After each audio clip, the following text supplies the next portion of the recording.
Hi, my name is Louise and I'm an artist, and today I want to take you on a journey with me through the strange world that my creatures belong. I will be sharing some of my favorite creations along the way, and I hope you enjoy the process and get inspired by what you see. I started my journey into character design 4 years ago when I began creating my masks. It felt very real to me that each one of them had a different aura, a unique personality. This one, by the way, is my favorite. It has been 2 years since I delved deeper into creating unique creatures. In general, my characters are not human, but they also are not animals. They don't have any specific gender either. I think of them more like entities that live in a surreal world. Their stories sometimes come to my mind, and I've even worked on turning them into game characters for a project in college. It was fun. One of my favorite characters is Gregory, and I really like his messy appearance. When creating Gregory, I did an exercise that's very helpful for bringing insights into creating a creature, which is having an animal as inspiration, and then thinking about how to give it a different appeal. Personally, I feel inspired a lot when I learn about the strangest animals that nature has created to be particularly unique. When creating Gregory, I was inspired by the secretary bird, which is a very graceful bird, one that could be a supermodel or a ballerina, in my opinion. So I thought, let's imagine that the secretary bird has a cousin who is completely the opposite, messy, creepy, and a little awkward.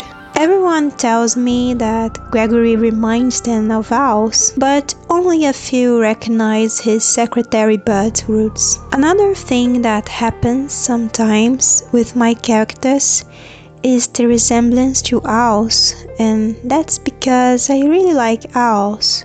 So maybe I have some instinct for creating owl-like creatures. I love birds, and the weirder the better. But at the same time, I like my weird birds to be graceful sometimes, like mist and fog. These were my first drawings of them, and then I delved deeper with more detail. Here, Mist is playing the violin.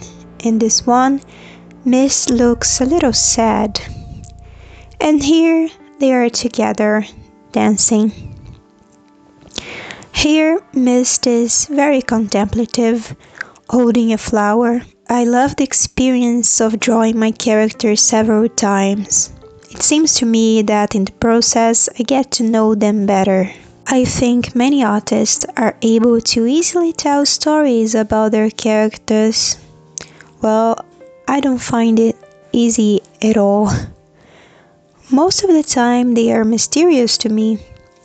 You probably already noticed that masquerades are really everywhere in my art. And it is. I often draw human faces as masks.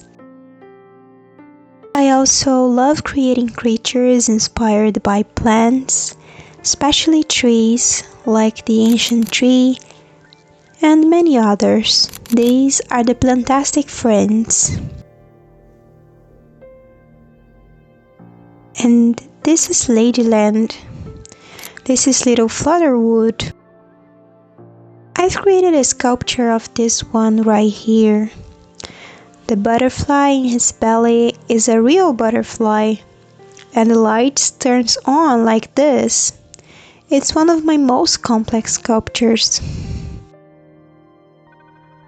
These are the autumn fairies. Their wings are made of dead trees. One character that I think is one of the oldest is the sunflower eye. Every time I have a new art experiment, I use this character. It's my lab rat. That's because it has very simple shapes, and when I finish the project, I feel like I've created something fun. I've created my first sculpture with this sunflower, and recently I've made a little experiment with animation with it. As you can see, I have a thing for adding eyes to everything.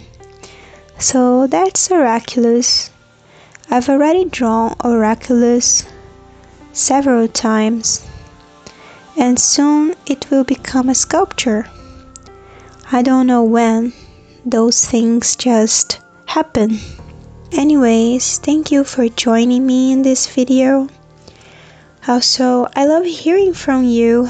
It motivates me a lot. Let me know in the comments which of my characters you like the most. Or feel free to share your own characters with me on Instagram if you're into creating characters as well. I would really love to see them. I hope I'll be able to keep posting this year. See you next time. Bye.